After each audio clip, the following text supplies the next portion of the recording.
Pertama kali dia memasuki halaman, Yago hampir berlutut di hadapan Hercules. Pak, beri saya mie tipis. Kali ini Anda akan mengikuti proses normal. Saya benar-benar tidak tahan terlalu banyak melempar. Sejujurnya, keluarga itu hanya diwarisi oleh saya. Saya berhati lembut untuk sementara waktu dan tidak membunuh mereka semua. Siapa yang tahu bahwa momok itu tidak hanya sedikit bersyukur, tetapi sebaliknya, saya telah menderita kerugian besar karena kekacauan di daun saya yang patah setiap hari. Banyak orang menunggu untuk melihat pertunjukan bagus saya. Tuanku, tolong biarkan saya pergi kali ini. Ketika saya mengatakan bahwa momok ini telah dihilangkan, saya pasti akan memberi Anda kompensasi yang cukup sesegera mungkin. Tidak peduli apa, inilah yang harus saya lakukan. Yago mengatakannya begitu banyak sehingga dia menangis. Dan setelah beberapa menangis, dia membuat tuduhan yang tak terhitung jumlahnya di tempat untuk adiknya Yali. Jika bukan karena kehadiran Qin Yichen dan mengetahui wajah sebenarnya dari masalah ini, Hercules hampir akan mempercayainya. Terutama di bawah premis bahwa Yago berbicara begitu fasih, kesulitan membedakan bisa dibayangkan. Tapi Yago jelas tidak menyangka bahwa Qin Yichen tidak hanya tahu apa yang dia lakukan, tetapi juga tahu lebih jelas bahwa orang-orang yang dia kirim masuk ke kuil Lord of Light. Selain itu, bawahan yang dia latih sangat setia. Ketika Qin Yichen bertanya untuk kedua kalinya, dia tidak mengatakan sepatah kata pun untuk waktu yang lama. Sangat disayangkan bahwa hal-hal ini sia-sia di depan Qin Yichen. Karena Qin Yichen memiliki metode rahasia untuk mencari jiwa, dia menemukan semua ingatan orang ini dalam sekejap mata. Yago adalah dalangnya. Itu semua hanya sandiwara. Bahkan apa yang Yago lakukan sekarang adalah akting. Dia tahu bahwa dia berpura-pura menjadi orang yang lemah, mengurangi kewaspadaan kuil penguasa cahaya terhadapnya, dan kemudian akan lebih mudah baginya untuk menghitung Qin Yichen. Tidak ada yang lain. Seperti yang dikatakan pecandu alkohol tua, Yago sangat pendendam.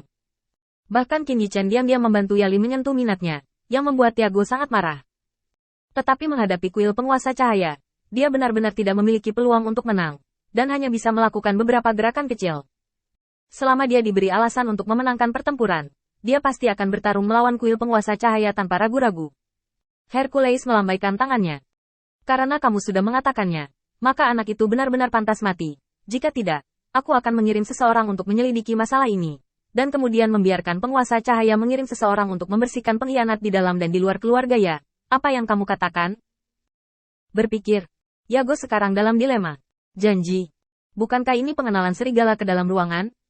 Tetapi jika dia tidak setuju, itu akan merepotkan untuk mengembalikan apa yang baru saja dia katakan. Yang paling penting adalah, apakah dia memenuhi syarat untuk menolak proposal kuil Dewa Cahaya sekarang? Setelah hening sejenak, Yago tiba-tiba menatap Hercules. Baiklah Tuan, beri saya sedikit waktu lagi. Saya ingin menangkap pengkhianat ini dengan tangan saya sendiri dan memberikan pertanggungjawaban kepada orang tua yang berkomplot melawannya. Jika saya tidak dapat menyelesaikan hal ini dalam sebulan, maka saya akan melakukannya. Tanya orang-orang di kuil Tuhan. Seseorang ambil tindakan dan bantu saya menangani ini. Hercules tersenyum kecil. Oke, karena itu masalahnya. Mari kita buat janji selama sebulan. Saat ini, saya akan melapor kepada Lord of Light dengan jujur. Biarkan saja untuk saat ini. Setelah selesai berbicara, Hercules berbalik dan pergi, tidak memberi Yago waktu untuk menyelamatkan. Kedatangan yang begitu tiba-tiba dan kepergian yang begitu tiba-tiba, tentu saja, hal-hal yang terlalu aneh. Yago mengirim orang-orang di kuil Tuhan dengan antusias. Tiba-tiba, Yago kembali sadar dan segera memerintahkan pengurus rumah tangga. Kirim semua mata-mata untuk membunuhku kembali ke halaman itu segera. Kuil penguasa cahaya dan Yali telah berkolusi, dan mereka harus berani menebas dan membunuh Yali sebelum mereka dapat memindahkannya. Yago memiliki banyak alasan untuk percaya bahwa pada saat ini, tujuan kuil Dewa Cahaya adalah memberikan waktu bagi Yali yang dikelilingi untuk mundur. Yali, adik yang bodoh ini, akhirnya menemukan cara termudah dan paling kasar untuk menyelesaikan masalah, mencari bantuan yang kuat. Selama orang yang dia undang cukup kuat, dia bisa tidak berdaya. Sekarang Yali telah menemukan pendukung sebenarnya, kuil penguasa cahaya, segalanya tiba-tiba menjadi sangat rumit. Kecuali Alex memberinya kesempatan, sama sekali tidak mungkin dia bisa membunuh Alex. Yago hampir menggunakan semua energi menyusuinya untuk bergegas di sepanjang jalan. Tetapi ketika dia bergegas ke halaman dan menendang pintu hingga terbuka, suara yang agak kesal datang dari halaman. Siapa yang begitu nakal? Membobol halaman orang lain secara pribadi, dan aturan kota terapung sangat tidak berharga? Qin Yichen duduk santai di kursinya, masih memegang segelas anggur di tangannya, penuh energi spiritual, menyamarkan penampilannya sebagai pemabuk tua. Ketika Yago melihat bahwa itu bukan Yali dan lelaki tua itu, matanya tiba-tiba beralih ke sekitar ruangan. Ayo, beri aku penyelidikan menyeluruh tentang tempat ini. Apakah ada yang pernah tinggal di sini sebelumnya? Apakah kamu melihat seseorang meninggalkan tempat ini? Sekarang Yago hanya ingin melihat adiknya yang bodoh itu sesegera mungkin, dan kemudian membunuhnya dengan tangannya sendiri. Ini mungkin kesempatan terakhirnya. Yago mengambil kesempatan ini dengan sangat serius. Bahkan jika itu melanggar aturan kota terapung, dia tidak akan ragu. Qin Yichen mengangkat alisnya sedikit.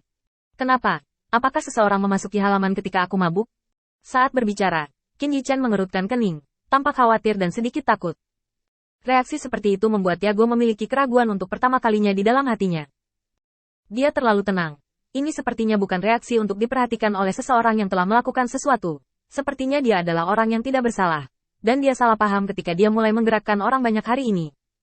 Yago bingung. Tapi dia masih yakin dengan penilaiannya sendiri. Karena dia tahu bahwa reaksi orang bisa dipalsukan. Tunggu dan lihat. Aku akan melihat kapan kamu bisa berpura-pura. Datang ke sini.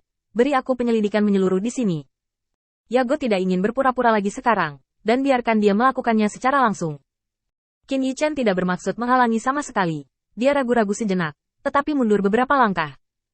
Mengambil beberapa langkah ke belakang, Qin Yichen melangkah maju lagi dan memecahkan gelas anggur yang terlupakan di atas meja dengan ekspresi penyesalan.